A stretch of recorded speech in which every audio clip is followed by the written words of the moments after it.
more populated with people going in the woods, hiking and doing things, or even looking for Bigfoot. I don't know. Sure. And you totally could have surprised him. I mean, it sounded like you guys did. So, well, I'm glad that everything turned out all right. And hopefully your wife wasn't too hard on you about the car. Well, to this day, she doesn't believe me. She thinks I ran into something. But, I mean, it was clearly, if you look at it, it was the impact. If I would have ran into anything, there would have been scrapes. This was where it was like a big rock hit it. And it was, and I saw the rock as it was coming, and it was a good-sized rock. So I don't think even, a human could throw a rock that size to do that type of damage to, a fender. Even in that year car, because that was like a 2002 Cavalier. But I mean, it really it destroyed the front fender. I'll tell you that. Well, I'm sorry that you had technical problems today, and I tried to get in as much as I could in as short a time as we had, and I had planned to do a paranormal news segment and had it all written out. Well, go ahead. You want to go ahead? I mean, I can go over a few minutes over. I mean, I own the network, so if you want to go a few minutes and do that, go ahead. Let's go ahead and save that part for next time, because everything I have will still be relevant next Sunday. So. Okay. Well, we'll have and then I guess that what Michael's wanting to do is do this paranormal news. He asked me about it, and then so he'll have others that fill in for me when I'm not available, because sometimes I'm out in the brush. Oh yeah. So. So, and I'll touch on several of the topics that are out there, everything ghost, UFO, encrypted stuff. So, I've got, we didn't get a chance to talk about documentary stuff I've got going. I'm currently doing a documentary on Ron Moorhead, not just the Bigfoot stuff, the Sierra Sounds, what they call the samurai chatter. You can look that up on YouTube. Not just that, but as Ron, his whole life, from childhood on, who he is and what he's gone through to get where he's at now. He's been a gold miner. He's a pilot. He was in search and rescue. I also was in search and rescue for years, and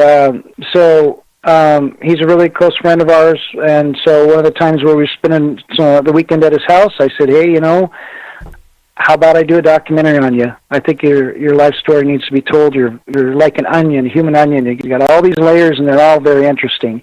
So I'm doing that, and I'm also involved in a documentary. I was invited in on one that's not mine, but to be a part of it, and that's on the Wheeler Hotel on the Oregon coast, and it's a haunted hotel, and the producer and his crew have been working on it for a couple of years already, because they're doing this the proper way with integrity. And I'll get into more of that next time when I'm on and we do the news. I'll get into more details. But I'm involved in that one. And then, let's see, then I'll be up in Glacier the 20th of this month, shooting the pitch pilot for Michael and the I-Team. And then I'll be editing that and getting that package together for them to send off, then hopefully get picked up by network. Oh, great. And then, and then that'll be fun. And then, let's see, I've got, go ahead. Oh, go ahead. Oh, and then we already talked about the film crew following us around, and that was what I was going to say, was that they're also going to meet while we're in the Blue Mountains here in Washington. They're also going to meet the grandson of Wes Summerlin, and he was part of the group, like with Grover Krantz and all those out of the UW and all that were involved in a lot of the Bigfoot stuff going on in eastern Washington. So the Blue Mountains and the area is near Paul Freeman's area. So I've set it up for Wes Summerlin's grandson to come out and spend some time in camp with us so he could talk to the filmmakers. And not likely that they'll use his stuff in the documentary, but it'll give them a chance to get some archives, some information, and some interviews from him. But it'll also give them a chance to learn a little more about behaviors and things like that about Bigfoot. So I'm looking forward to getting the filmmakers introduced to all these people and of course they're really excited to meet Bob. And I wanted to add too that on the 45th anniversary of the filming of Patty, Bob Gimlin and I were sitting on a hillside together in eastern Washington, up in the Chewelah area, deer hunting together, having a great conversation that had nothing to do with Bigfoot. And so Bob's been a longtime friend and just a wonderful guy. So again, if any of your listeners get a chance to go to the conference, be sure to stop and say hi to Bob, because he'll take the time to talk to you and give you a hug and sign anything you want. And just a first-rate guy, really nice guy. Oh, great!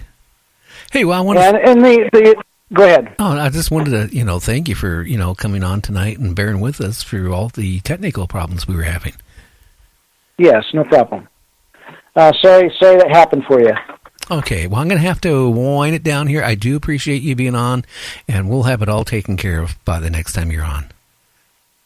Okay, and then next time I'm on, I will do paranormal news, and I've got quite a bit of stuff to go over with dates and events and things like that, and also to talk about some really cool stuff going on with the Skinwalker Ranch and a new documentary coming out. Oh, and so listeners will want to stay tuned for that, and hopefully they're looking forward to hearing all about that stuff. And the filmmaker that's doing that has also got a documentary coming out on Bob Lazar pretty soon. And Bob Lazar has been away from the cameras and stuff for many years, and he's allowed this filmmaker to come in and do a documentary on him one-on-one. So he's got a lot of camera time with Bob Lazar, and it's going to be great. So we'll talk about that next time. Okay, sir. Well, you have a great week.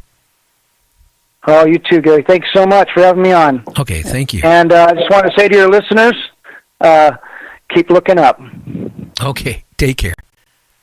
Bye. Bye.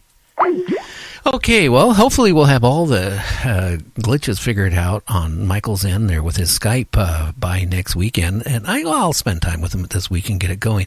Hey, like always, I want to thank you guys for listening to Night Dreams. Well, hey, we could have just done what some shows do when they have a technical problem. They just say, hey, we can't go on tonight, and that would have been the end of it. We care about you guys, so we try to make it, yeah, well, what can I say? Try to do it as long as we can. Do you have a paranormal story that you want heard? You could be a guest on Night Dreams. Contact us at motorcycletalkbygary@gmail.com.